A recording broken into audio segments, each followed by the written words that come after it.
시청자 여러분 안녕하십니까? K랜 뉴스입니다. 인천광역시가 추진하고 있는 추억의 이발소 경영 활성화 프로젝트가 성과를 거두고 있습니다. 인천광역시는 시대적 변화를 수용하지 못해 감소 추세에 있는 이발소를 가고 싶은 이발소로 육성하고자 이용업소 경영 활성화 프로젝트 사업을 추진하고 있습니다.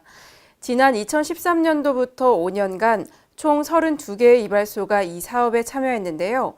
사업에 참여한 이발소는 젊은 층 이용 고객이 늘고 매출액도 상승하는 등 만족도가 높은 것으로 나타났습니다. 인천시 관계자는 이번 프로젝트를 통해 이발소 영업주분들의 자기 개발은 물론 지역 경제 활성화에 많은 도움이 되길 바란다고 말했습니다. 앞으로 서울 시민들은 주차 위반 과태료 고지서를 종이 대신 모바일로 받을 수 있게 됩니다.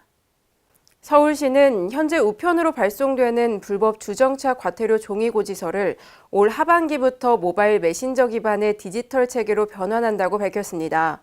서울시는 이렇게 과태료 통지서를 전자화하면 약 56억 원의 우편 발송 비용을 줄이는 것은 물론 5배송으로 인한 과태료 가산금과 차량 압류 등 불이익이 감소할 것으로 기대하고 있습니다.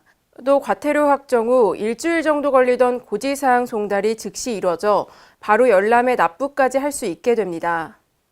대전시가 지난 12일 2018년 국방산업발전협의회 정례회를 열고 산학연군 전문가들에게 그동안의 국방산업 추진 성과를 보고했습니다. 이날 회의에서 대전시는 대전에 입지가 확정된 국방신뢰성 시험센터의 추진 상황을 발표했습니다. 또 안산 첨단 국방산업단지 조성 등 국방산업 활성화를 위한 다양한 계획을 밝히고 자문을 구했는데요. 대전시 관계자는 국방산업은 중장기 계획을 세워서 연속성 있게 추진해야 한다며 국방산업을 바탕으로 대전이 국방 허브 도시로 성장, 발전할 수 있도록 노력하겠다고 말했습니다. 지난 11일 고용노동부 청주지청에서 2018년 지역산업 맞춤형 일자리 창출 지원 사업 충북 노선버스 기사 양성 과정을 위한 업무 협약이 체결됐습니다. 이번 협약은 근로시간이 단축됨에 따라 노선버스 기사가 부족해지는 문제에 대한 대책을 찾기 위해 마련됐습니다. 충북 노선버스 기사 양성 과정은 이달부터 12월까지 총 2억 원의 예산을 투입해 50여 명의 노선버스 기사를 배출합니다.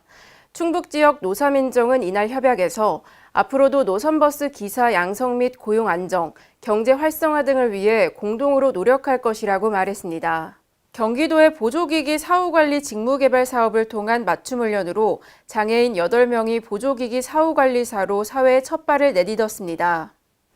보조기기 사후관리 직무개발 사업은 장애인 청년들의 자립 능력을 높이고 직무 영역을 확대하기 위해 지난 2016년부터 경기도가 추진해온 사업인데요. 이 사업을 통해 현재까지 19명의 장애인이 병원에 취업했습니다. 이들은 병원에서 사용 중인 보조기기의 세척과 소독, 정비 등의 업무를 수행하면서 2차 감염 및 사고 예방을 하는 데 중요한 역할을 담당합니다. 2018년 제1차 충북 여성고용대책위원회가 지난 7일 충북도청 소회의실에서 개최됐습니다.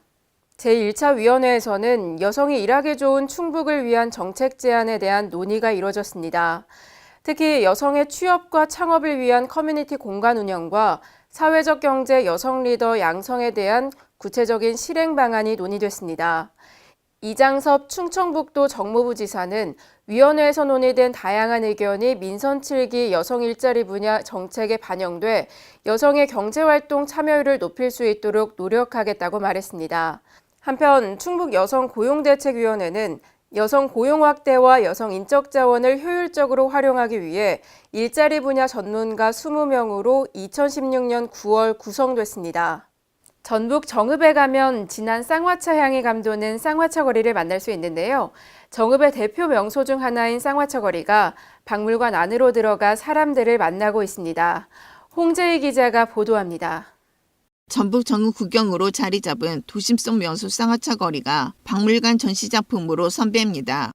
정읍시립박물관은 제11회 기획특별정인 쌍화로 통하다를 정읍시립박물관 기획전시실에서 내달 29일까지 개최해 쌍화차 거리의 독특한 역사와 문화를 조명합니다. 허준의 동의보관 잡학편에 보면 쌍화탕은 사물탕과 한기건축탕의 합방으로 하는 처방입니다. 저희 시립박물관에서는 쌍화로 통하다라는 기획 전시를 준비하고 있습니다. 이 기획 전시를 의도하게 된 계기는요, 정읍에는 쌍화차 거리라고 조성이 되어 있습니다.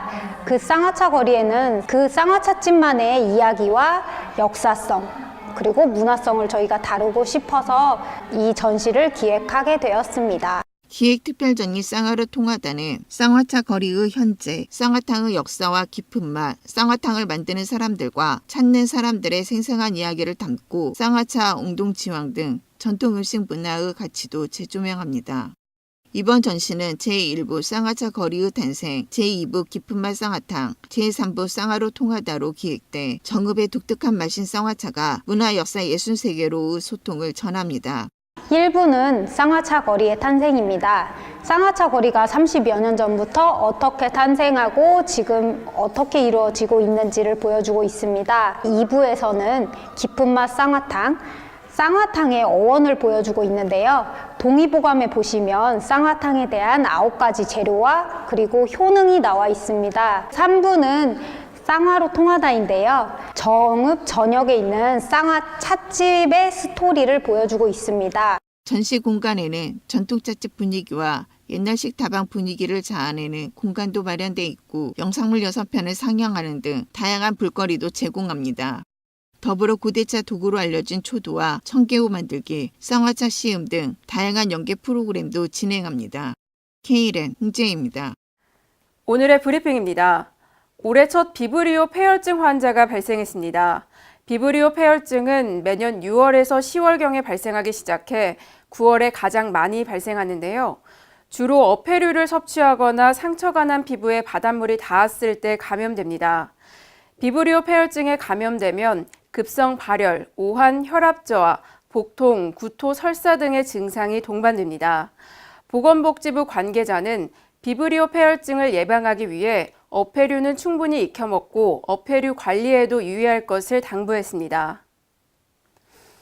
울산시가 오는 20일부터 읍면동 주민센터와 복지로 누리집 및 어플을 통해 아동수당 사전 신청을 받습니다. 올해 처음으로 실시되는 아동수당은 만 6세 미만 아동이 있는 가구의 경제적 수준이 기준 이하인 경우 월 10만 원씩 지급되는 제도인데요. 선정 기준액은 3인 가구 기준 월 1,170만 원, 4인 가구는 월 1,436만 원, 5인 가구 월 1,702만 원입니다.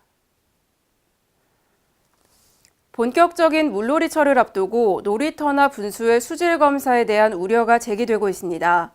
물놀이형 수경시설은 수소 이온 농도, 탁도, 대장균, 유리, 잔류, 염소 등 4가지 수질 검사를 해야 합니다. 하지만 아파트 등 민간시설의 수질 검사는 의무가 아닌 자율적으로 실시되는데요. 이에 따라 환경부는 신고 대상에 해당되지 않지만 물놀이형 수경시설이 설치되어 있는 시설에 대해서 자발적인 관리가 이뤄질 수 있도록 조치할 계획입니다. 경상남도가 청년이 머무는 경남을 만들기 위해 노력하고 있습니다. 이를 위해 도내 기업과 대학을 연계해 고용을 창출하는 경남형 기업트랙 협약을 체결했습니다. 경남형 기업트랙은 도내 기업과 도내 대학이 상호 협약을 체결한 후 해당 기업이 협약대학의 학생을 채용할 경우 경상남도가 인센티브를 제공하는 사업입니다. 환경부가 자가검사를 받지 않고 시중에 유통 중인 9개 업체 11개 위해 우려 제품을 적발해 제품을 회수 조치했습니다. 위해 우려 제품은 시장에 유통되기 전에 유해물질 안전기준 적합 여부를 확인하는 자가검사를 받고 검사 합격 시 부여되는 자가검사번호를 제품에 표시해 유통해야 하는데요. 환경부는 미처 회수되지 못한 제품이 시장에 유통될 가능성이 있다고 보고 이들 제품의 재유통 여부를 감시할 계획입니다. 경북 포항시가 오는 29일까지 복지 사각지대를 일제히 조사해 복지 사각지대 제로 만들기에 나섭니다. 이번 조사를 통해 국민 기초생활 등 공적 지원 464건, 민간 지원 1,048건을 완료하는 등 총 2,381건에 대해 다각도의 지원을 펼치고 있습니다. 장숙경 주민복지과장은 도움이 필요한 이웃들에게 적절한 복지를 지원해 위기 상황을 벗어날 수 있도록 최선을 다하겠다고 말했습니다. 정연백 여성가족부 장관이 디지털 성범죄 근절을 위해 끝까지 노력하겠다고 말했습니다. 최근 홍대 불법 촬영 사건의 편파 수사를 규탄하는 여성들의 대규모 도심 집회와 관련해 이같이 말한 건데요. 정 장관은 또 디지털 성범죄를 근절하기 위해 관계기관과 직접 협의를 했다며 이미 추진 중인 대책은 속도를 내고 보안 상황을 발굴해 추가 대책을 마련하겠다고 밝혔습니다. 이상으로 K-랜 뉴스를 마칩니다. 시청해주신 여러분 고맙습니다.